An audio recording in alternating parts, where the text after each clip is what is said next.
Welcome to Chandu talks. ఈరోజు మనం ఒక కొత్త అప్డేట్తో మీ ముందుకు వచ్చాం.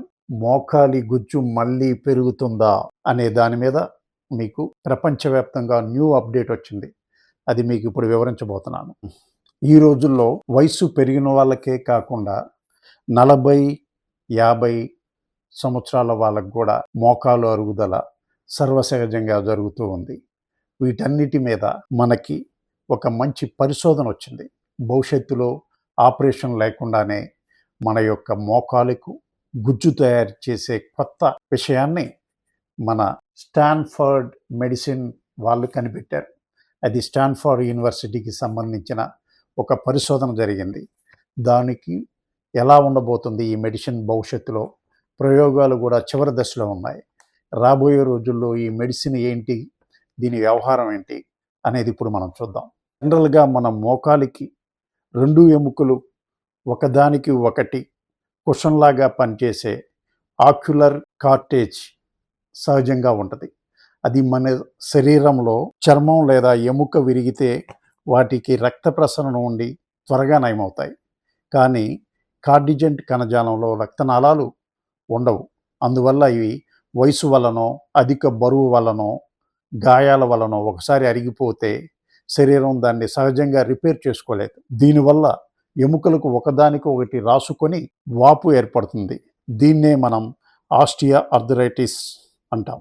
స్టాన్ఫర్డ్ యూనివర్సిటీ రీసెర్చ్ సాధించిన ఘనత ఏమిటి అంటే ఇప్పుడు మనం తెలుసుకుందాం. సాధారణంగా కీళ్ళల్లో ఉండే మూలకణాలు కొత్త కార్టేజ్ తయారు చేయడానికి మన శరీరంలో కొన్ని నిర్దిష్ట ప్రోటీన్లు ఆ యొక్క కణాలను తయారు చేసుకోవడానికి అడ్డుకుంటాయి.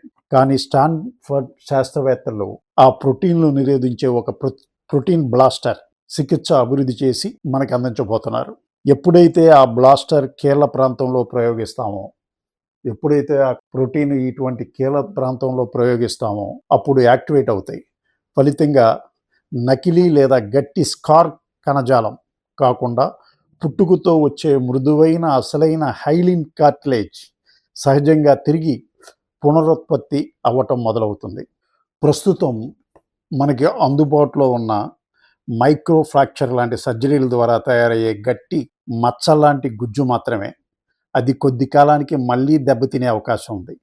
అలాగే కృత్రిమ మోకాలి మార్పిడి అంటే నీ రీప్లేస్మెంట్ ఆపరేషన్ చాలా డబ్బుతో, ఖర్చుతో కూడుకున్నది మరియు 15-20 ఏళ్ళ తర్వాత మళ్ళీ సమస్యలు రావచ్చు. కానీ స్టాన్ఫర్డ్ కనిపెట్టిన ఈ పద్ధతి భవిష్యత్తులో క్లినికల్ స్థాయిలోకి వస్తే, మనకు అందుబాటులోకి వస్తే, కేవలం ఒక ఇంజెక్షన్ ద్వారా, మైనర్ థెరపీ ద్వారా మన సొంత కణాలతోనే మోకాలి మళ్ళీ కీలును పునర్స్థితి తీసుకురావచ్చు.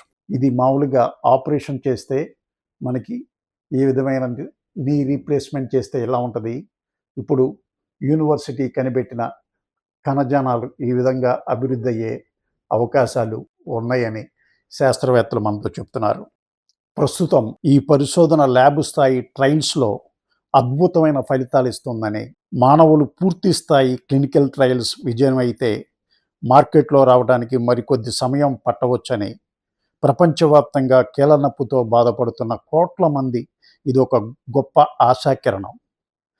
ఈ సరికొత్త మెడికల్ అప్డేట్ మీ అభిప్రాయాన్ని కింద కామెంట్ సెక్షన్లో తెలియజేయండి.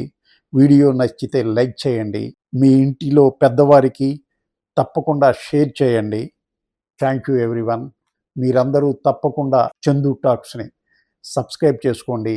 ఈ విధమైన లేటెస్ట్ అప్డేట్తో మీకు ఎంతో కష్టపడి ఈ మెటీరియల్ అంతా తయారు చేస్తున్నాం. దయచేసి సబ్స్క్రైబ్ చేసుకోవటం మర్చిపోవద్దు. Thank you very much.